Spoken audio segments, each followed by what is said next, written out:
Коми снова присоединилась к всероссийской акции безопасности детей на дорогах. Целую неделю во всех образовательных учреждениях совместно с госавтоинспекцией проходят уроки, встречи, конкурсы и викторины, посвященные знанию правил дорожного движения. Сегодня в онлайн-формате прошел родительский обучающий семинар для родителей всей страны.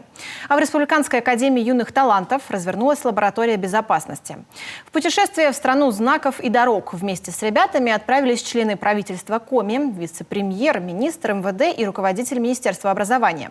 Ольга Коняева знает, чья команда в итоге победила.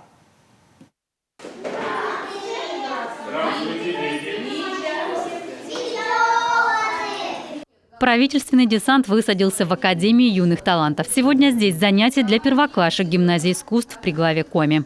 Тема – это безопасность дорожного движения и, самое главное, сохранение себя от этого не до конца безопасного мира, который вокруг. Но если вы будете бдительными и будете знать правила дорожного движения, то у вас всегда все будет абсолютно безопасно.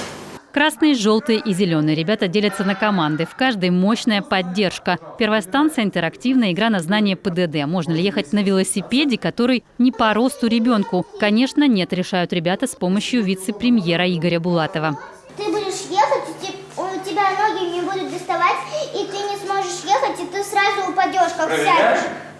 Проверяем правильный ответ. В это время команда с министром образования в составе осваивает индивидуальные мобильные устройства. Гироскутер, моноколеса, роликовые коньки, скейтборды. Когда еще прокатишься на самокате во время урока? Самое главное, они знают, что когда ты на велосипеде либо на самокате переходишь дорогу по пешеходному переходу, надо обязательно спешиться и спокойно посмотреть направо-налево и перейти ногами. Вот это они знают все хорошо, так что я могу быть за них спокойна. Министр МВД Андрей Сицкий, вот кто лучше остальных на этом уроке, знает название знаков и как обеспечить безопасность участников дорожного движения в целом регионе. Так, мы не можем переходить? Можно, потому что светофор зеленый, пойдем. Всероссийская неделя безопасности – это повод привлечь внимание общественности к проблеме детского травматизма на дорогах. В этом плане Коми удалось добиться положительных сдвигов. Количество аварий с детьми снизилось. Перед уходом на любые каникулы мы во всех школах, перед приходом с каникул мы во всех школах и всем детям объясняем правила дорожного движения. Конечно же, и хотелось бы обратиться к родителям, чтобы они тоже уделяли этому особое внимание. Как только ребенок пошел в школу, когда он возвращается со школы. В каждом районе Коми есть отряд юных инспекторов. Полиция берет шефство над классами. С 1 сентября начинается операция «Внимание, дети». Сотрудники патрулируют подходы к школам, выходят с младшеклассниками на пешие маршруты от дома до школы, рассказывают про дорожные ловушки, возможные ситуации и правильные действия. Часто родители и водители игнорируют правила. Перебегают дорогу, где нельзя, перевозят детей непристегнутыми. Удерживающие устройства, подходящие по весу и росту, обязательно. До 7 лет. С 7 лет уже использование кресла не обязательно.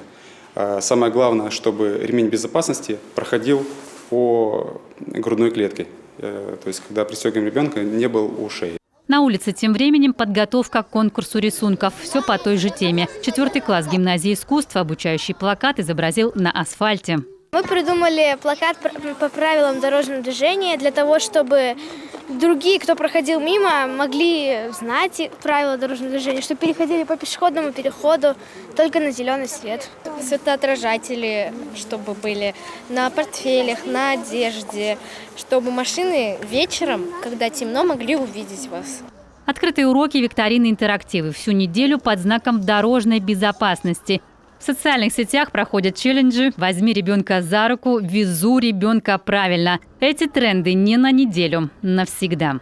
Ольга Коняева, Артем Соколов, телеканал Юрган.